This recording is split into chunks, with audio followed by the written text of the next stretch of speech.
Muito bom dia, são 10h20. Vamos então à edição desta semana do Visto de Fora. Como é habitual, vamos ter o olhar de Begonha Nigas e do Olivier Bonamici sobre alguns dos principais temas da atualidade. Também, como costume, vamos ter a moderação do jornalista da Renascença, Miguel Coelho. Bom dia a todos. Olá, bom dia. Bom dia. Muito bom dia. Bom, este é o penúltimo Visto de Fora antes da tradicional interrupção de agosto, sendo que na próxima semana já vamos ter os nossos comentadores a participar à distância, a banhos, imagino. Begonha, conta lá, onde é que vais de férias ou é segredo? Primeiro seria, tu também vais ter de dizer, onde é que vas? Eu Se é fácil. dissemos todos. Eu é fácil. Não, eu vou fazer assim uma mistura. Primeiro vou fazer o caminho de Santiago, vou fazer o caminho português da costa, desde Caminha até Compostela. E depois disso, uns dias pela minha Galiza, claro, tem de ser em família, descontraídos. E depois quero que os meus filhos conheçam Valência e a Ilha de Mallorca. Então vamos maravilha. dar um passeio por lá. Maravilha. E tu, Olivier, que não gostas nada de férias? Eu Quantos não. é que tens para as Não. próximas semanas? Não, é uma vergonha, porque vou estar 3 semanas de férias, isto é extraordinário, não é? Vergonhoso. E depois mais um Olivier. mês, ainda tem mais um mês e meio, até o final do ano, acho eu. Não, estou a brincar, 3 semanas. Vou ficar em Portugal uma grande parte do tempo e depois vou para a Espanha, vou para Barcelona. Boa. Muito Um bem. pouco para dançar um pouco das dançar? Ramblas, para dançar um pouco e comermos boas tapas da Catalunha. Categoria. Pois eu vou ficar por casa durante 3 semanas, porque a minha mulher começou uma nova etapa da vida dela na segunda-feira passada. Não tem férias agora. E olha, tirasses a carta, ias à praia, assim sem carta de condução. Fica em casa, sossegadito. E o Miguel, ele vai continuar a trabalhar sempre. Vou a Miguel. banhos de sol na varanda. Alguém E tem o de Miguel, ficar, que não é o é? que vai Alguém fazer? tem Alguém de tem ficar, que- uma vez que alguém os tem meus que amigos produzir. nos abandonam durante algumas semanas. Mas o Miguel, que é o que vai fazer nas férias? Tenho uma prevista ida ao Algarve, mas será lá mais para diante, bastante lá mais para diante. Como bom Mas português. convém sublinhar aquilo que o Paulino dizia há pouco, para a semana ainda há visto de fora. Exatamente. Sim, Eu não estarei cá, sim, vocês sim. estarão. Mas também, se precisarem, estou perto. Portanto, não tem problema nenhum. Bom, na próxima semana já nos dirão como estão a ser as vossas férias. Para já, Miguel, vamos avançar, começando, como é Vamos lá. habitual, pelos temas europeus. Sim, não sei antes lembrar, claro, que este visto de fora é uma parceria da Renascença com a Euronet, a rede europeia de rádios. Euronet Plus. Bom, e nos temas europeus, destaque para a admissão de Mário Draghi, o primeiro-ministro italiano, consumou-se ontem, apesar dos apelos que se ouviram da sociedade italiana e da Europa para que Draghi se mantivesse. 3 dos partidos que apoiavam o governo de unidade nacional não votaram a moção de confiança. O que é que pode resultar, Olivier, desta crise em Itália? Tantas coisas, mas eu diria duas em particular. Primeiro, eu diria que o diz mais respeito aqui, que tem a ver com as consequências para a Europa, mas de uma certa forma tem muito a ver com o plano de retoma, porque a Itália, com a Espanha, é um dos principais beneficiários do dinheiro europeu, e a questão é que se funciona, então toda a União Europeia pode beneficiar disto. É evidente que uma economia italiana que é tão forte, que se isto funcionar, vai dar um novo impulso à Europa. Mas, pelo contrário, se não funcionar, e agora, claro que há mais incerteza com a saída de Draghi, isto pode ser um grande problema e pode acabar, de uma certa forma, alguma solidariedade europeia. E isto é preocupante. Ao nível nacional, a principal consequência, claro, são as eleições, não é? Com, eu diria, a vitória, na minha opinião, da direita e da extrema-direita. Aliás, a extrema-direita lidera as sondagens. Exatamente, nesta altura. poderá haver uma geringonça de direita na Itália.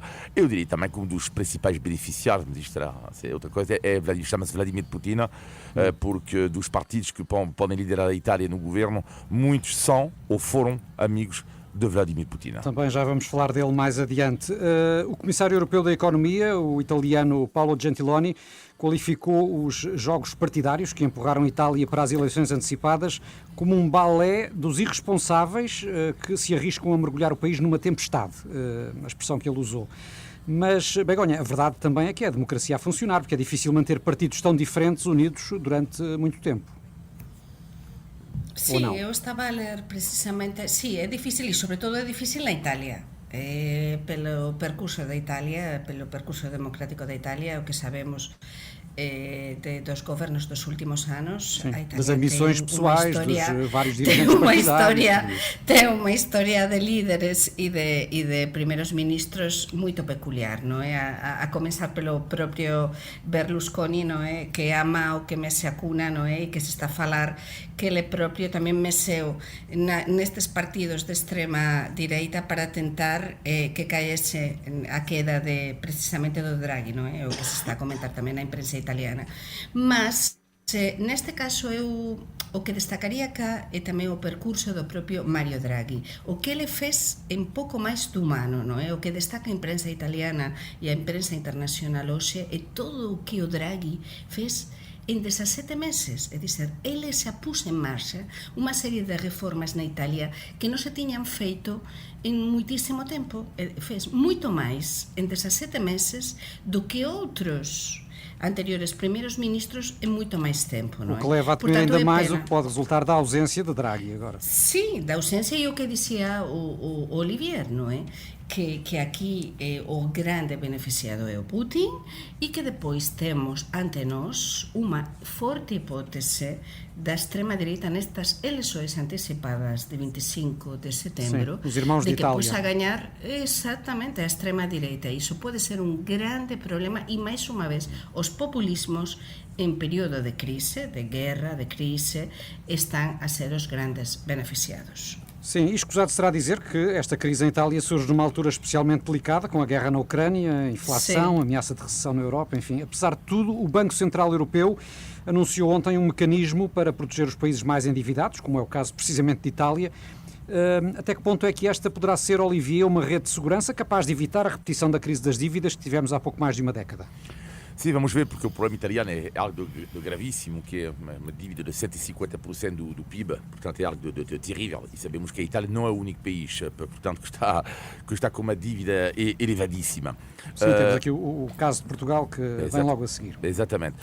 Agora, isso vai ter consequências graves sobre as pessoas, não é? Sobre as nossas vidas. Sobre nós, sobre todos nós. Exatamente. E a questão aqui que me preocupa vai ser, mais uma vez, as pessoas mais carenciadas, as consequências que isso vai ter sobre a vida das pessoas. Aliás, isto também em relação à inflação, em relação ao aumento do juros do BCE, há um artigo super interessante esta manhã do professor de macroeconomia Pedro Brinca, que recorda que a DECO calculou o cabaz de bens essenciais em Portugal, desde o mês de fevereiro, aumentou 11,5%. 11,5%, portanto, mais que a inflação, que anda à volta dos 7% em Portugal. Portanto, estamos a ver que, para os bens essenciais, não é? E lá está, as pessoas mais carenciadas, não é? Estão a viver isto na pele e vão viver ainda mais. Eu espero que este governo tome medidas urgentes, mesmo virado, tanto a nível dos combustíveis como da alimentação, virados para as pessoas mais carenciadas. Isto é a urgência absoluta. Certo, e não deixa de ser irónico, Begonha, que depois de ter sido Draghi, enquanto Presidente do Banco Central Europeu, a combater a crise das dívidas, que seja agora a sua saída do governo a agravar a instabilidade económica de Itália e do euro.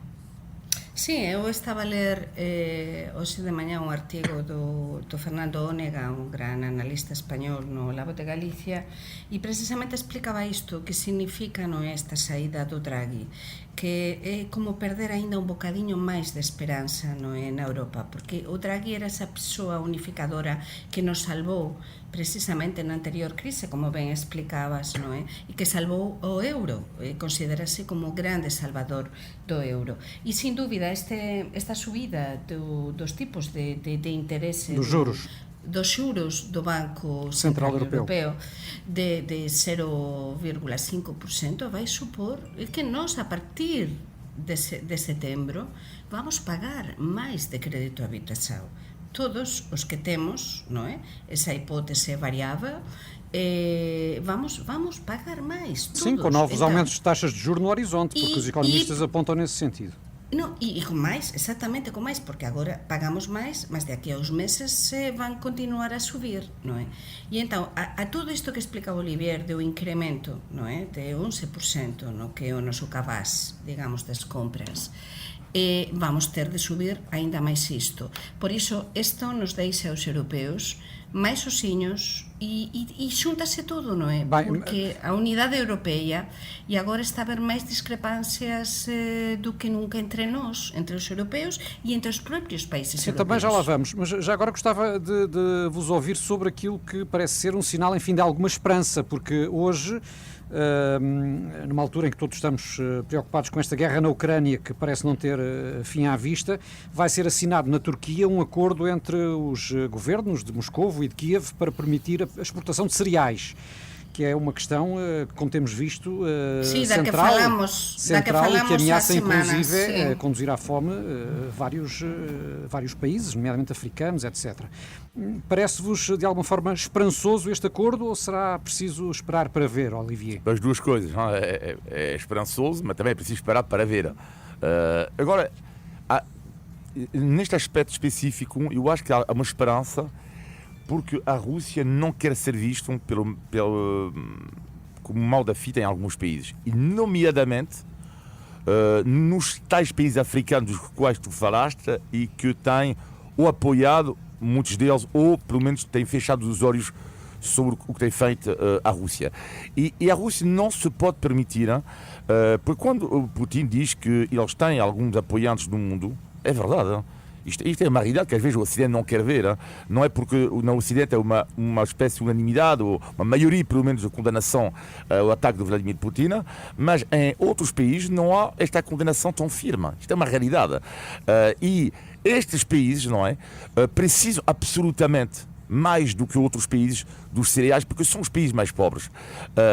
E por isso eu acho que há alguma esperança, por causa disto, também de uma jogada, eu diria, geopolítica de Vladimir Putin. Mas também é um acordo importante no sentido de Begonha, que é o primeiro que ocorre entre os dois países em plena guerra, não é? Exactamente, é o primeiro acordo, as semanas que falamos do papel da Turquía nesta guerra, non é? O papel de mediador.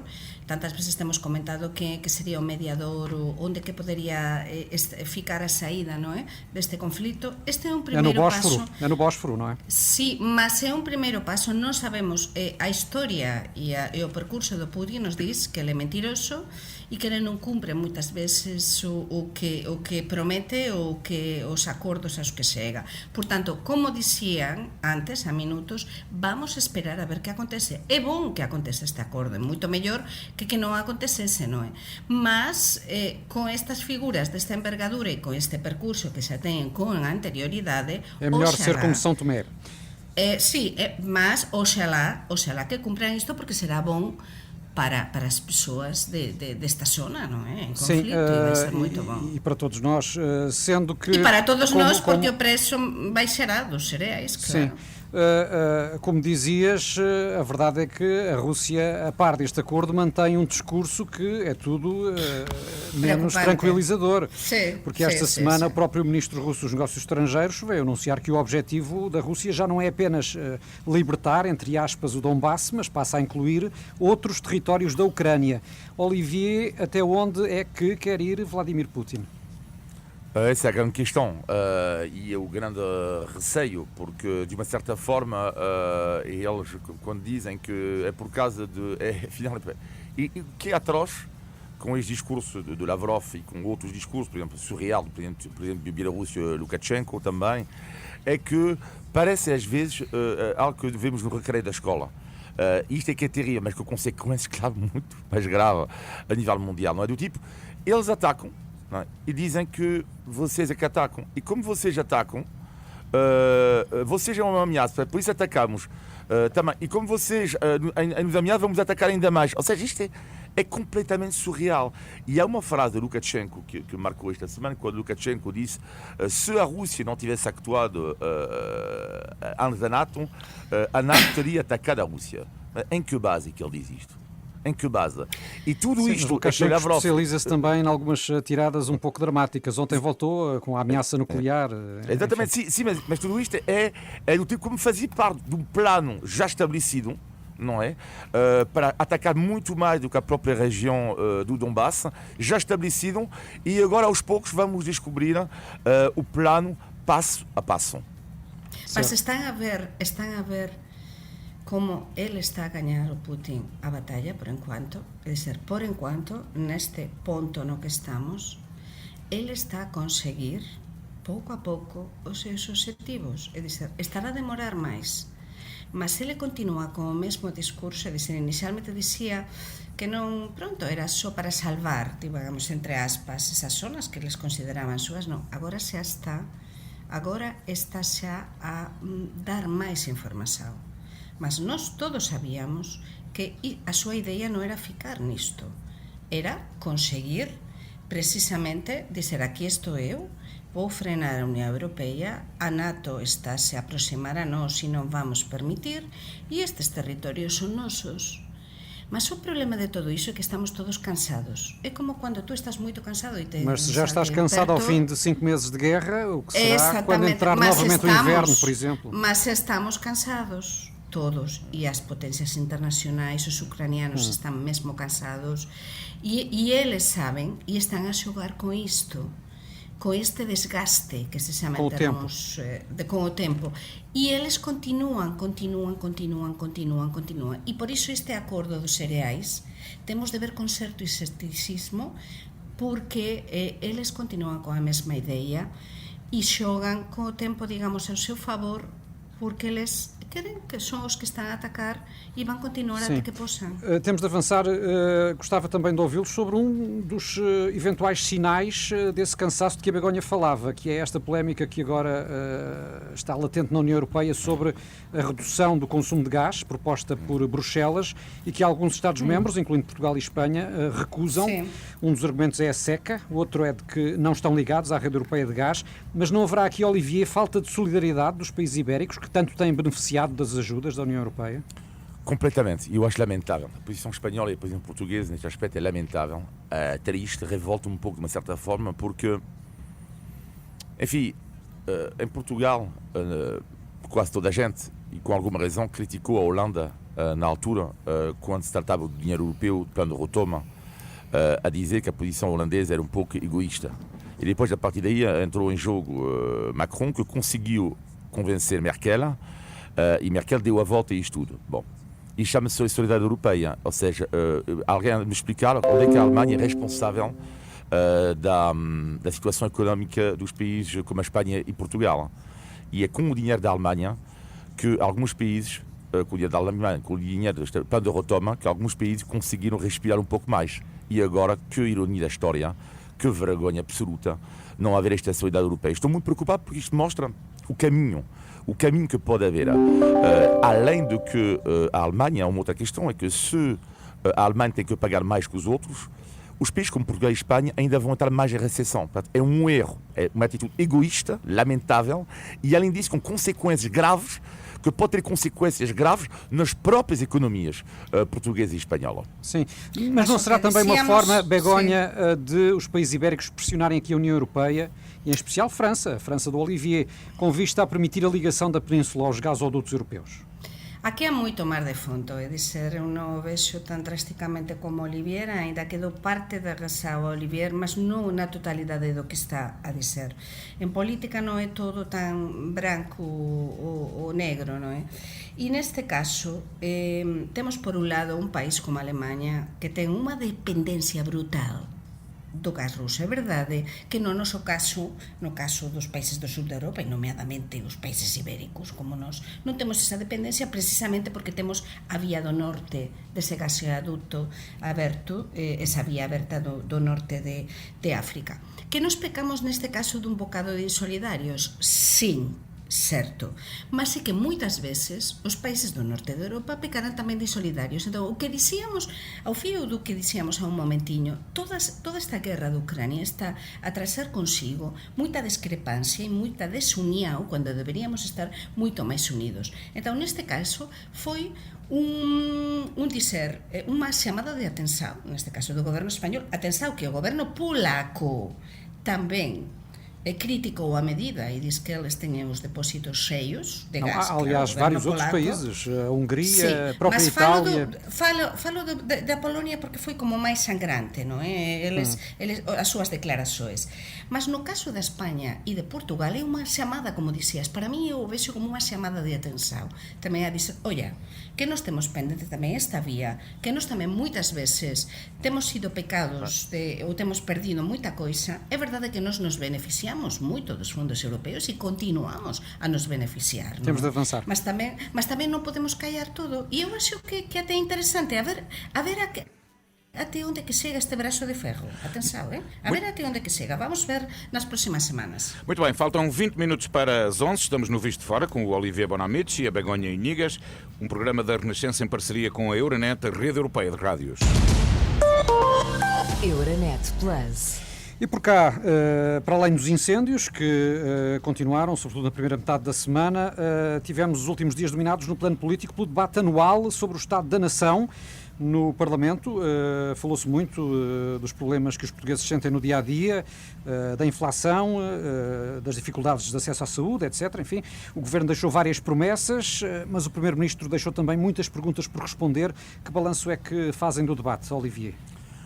Eu diria que o que é surpreendente sempre num debate sobre o Estado da Nação é ver que é mais um exercício de retórica do que propriamente uma questão de conteúdo.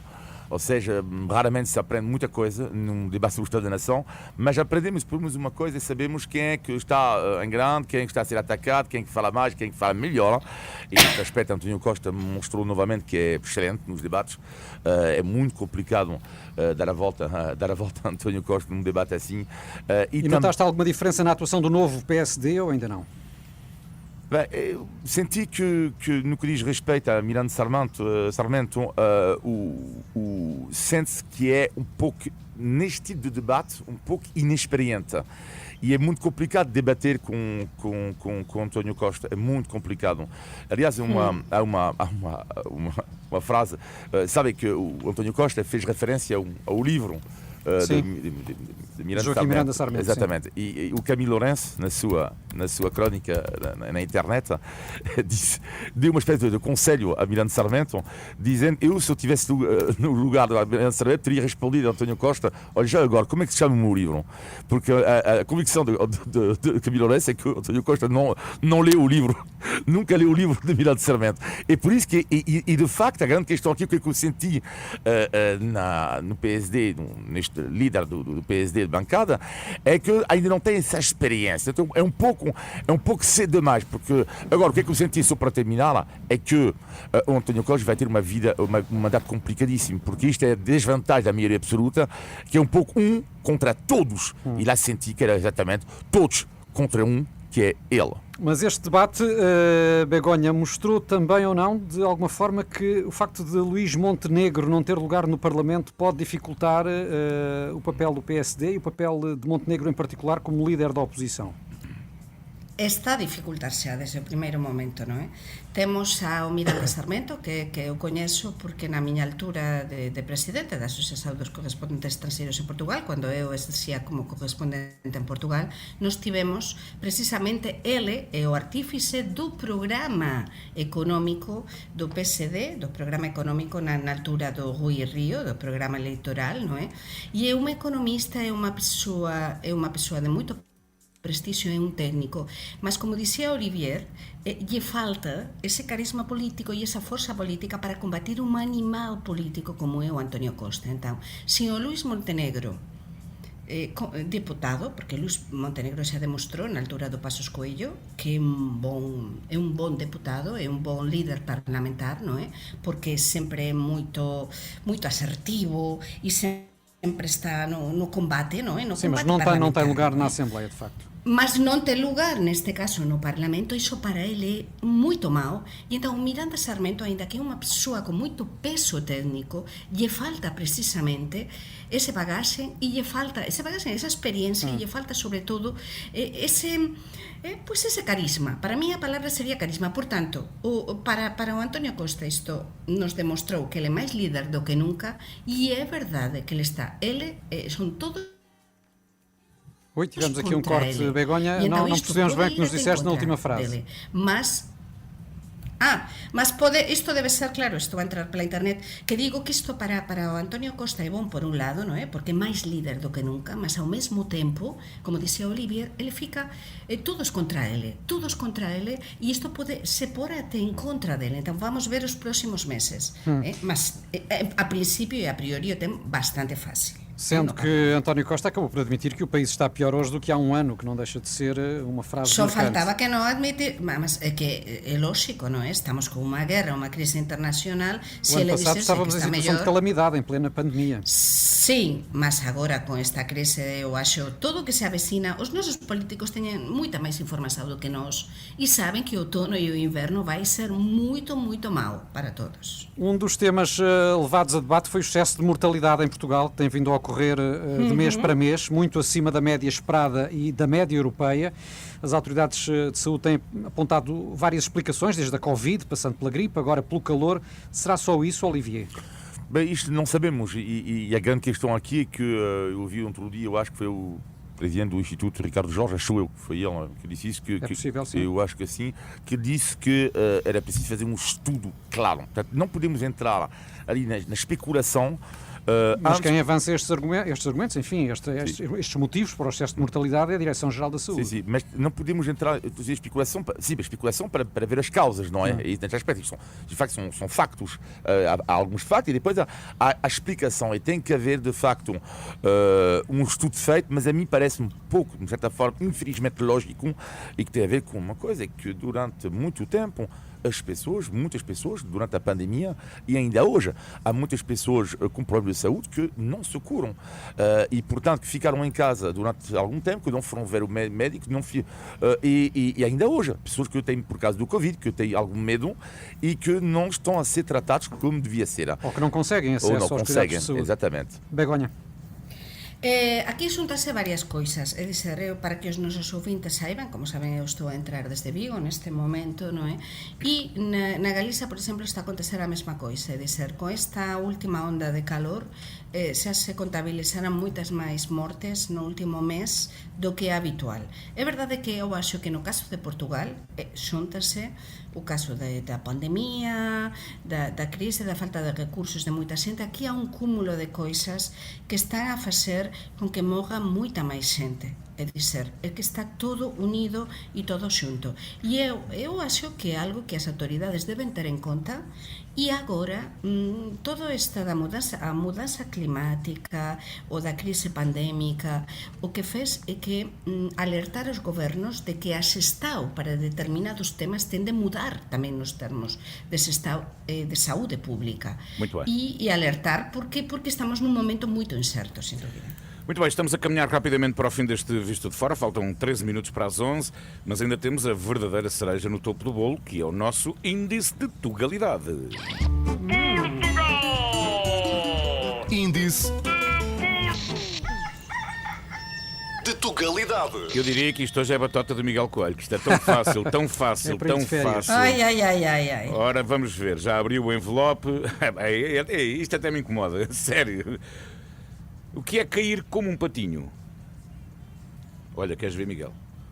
Cair como um patinho. É cair numa armadilha.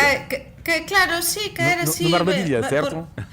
Certo? Não, É cair isso. como um patinho, Eu ganhei. cair assim facilmente, sim, a primeira. Não, sim. da última semana até primeiro ganhei a máquina de café, agora ganhei a máquina de lavar roupa, não sei. Não, Não eu é bem também cair ganhei. numa armadilha, atenção. Sim, não é bem. Não, é é bem. cair Não, na primeira, é cair assim, uma pessoa que cai facilmente. É isso mesmo. Exatamente. Ganhaste então, Bigode. Isso O mesmo. prémio é teu. Cair Boa. como um patinho é ser enganado com facilidade. Tal como os patos quando são pequenos. Olivier, Begonha 1, Olivier 0. De tugalidade. Mas o crédito do Olivier já vem de trás. Exatamente. Bom, antes de fecharmos, temos como sempre o positivo e o negativo da semana. Vamos ao negativo, Begonha. O negativo vou mudar así un bocado o ton de voz, porque mesmo negativo, 30.000 hectáreas queimadas na Galiza. 30.000 nos hectares. últimos 30.000, así como estou a dizer, nestes últimos incendios en todo o que vai de temporada de verão, é que é moito grave. É cerca de metade do que ardeu em Portugal. Sim. Esa é incrível, é dizer, semana pasada alertábamos sobre o que estaba a acontecer en Portugal e os xornalistas, os analistas debemos ser íntegros e eu recoñezo que agora é a Galiza na que está na pior parte, non é? Porque a zona toda de Ourense, de esa zona maravillosa do Caurel, o Courel en galego, a zona moitas veces próxima de Portugal, a zona de Lugo, está a arder. É verdade que o goberno da Xunta de Galiza se anunciou axudas de 122.000 euros até o máximo por casa ardida, non é? Mas inmediatas, mas pronto, é unha traxedia paisaxística e medioambiental e deixa-me moito triste, sem dúvida. E o teu negativo, Olivier? O meu negativo tem a ver com, infelizmente, cada vez mais crianças em Portugal não falam o português de Portugal, mas falam o português do Brasil. Acho negativo, não tem nada contra esta bela língua, ou seja, falado pelos brasileiros, ou seja, com o sotaque deles, não é isto como é evidente que está em causa. É preocupante isto, porque tem a ver com... Já é triste não falar o português de Portugal para quem nasce aqui, é um pouco triste. É isso e aí. depois, depois, além disso, o que é triste é o poder da televisão, porque tudo isto é por causa dos desenhos animados, e fiquei abismado no outro dia. Não, tem a ver com os youtubers também. Tem a ver com os youtubers brasileiros. Youtubers e também os desenhos animados. E no outro dia falei com o pai assim, disse, mas por que tu não fazes nada? Ele respondeu-me, mas eu não posso. O meu dele tem 5 anos já. 5! Mas eu não posso proibir o meu filho. Mas eu respondi, mas claro que sim. Mas claro que tens que proibir. Não? Então porquê que não podes proibir? Então uma criança de 5 anos decide tudo o que é que vê na televisão, qualquer produto, não pode haver autoridade dos pais. Já. E eu acho que isto é preocupante. Cuidado, isto é muito preocupante até para a mentalidade das pessoas. Sim. É a minha opinião. Bem observado. O teu positivo, Begonha? Pois o positivo chamase ICFEM, que é un festival de música transfronteriza, é o único festival de música transfronteriza de piano que se faz entre España e Portugal. Ontem estive en Tui. Tui, como saben os nosos ouvintes, sobre todo os miñodos que nos ouven, está do outro lado do Miño, non é? A primeira vila da Galiza, e do outro lado está Valença do Miño, e o separa esa ponte tan coñecida que é a ponte antiga do Miño. Pronto, ontem estive en Tui a ver do outro lado Valença a presentación deste festival que non coñecía, que coñezo, e adorei porque é un festival de música que xunta o mellor dun lado e outro da fronteira e que se faz nas rúas de Tui e de Valença do Miño conxuntamente entre 19 e 26 de agosto con a mellor música de piano dun lado e outro da fronteira. Isto é a verdadeira solidariedade entre os povos. Por Muito iso, bem. para mí, é o mellor da semana. O teu positivo, Olivier? Eu quase que adivinhava, mas não sei. Esta semana um vizinho meu ofereceu-me uma garrafa de vinho caseiro português. E o meu positivo da semana é o vinho caseiro português. Porquê? Porque para já, em França, é claro que há vinho caseiro em França, mas não é tão comum. Enfim, em Portugal quase toda a gente que eu conheço tem um familiar que faz vinho caseiro.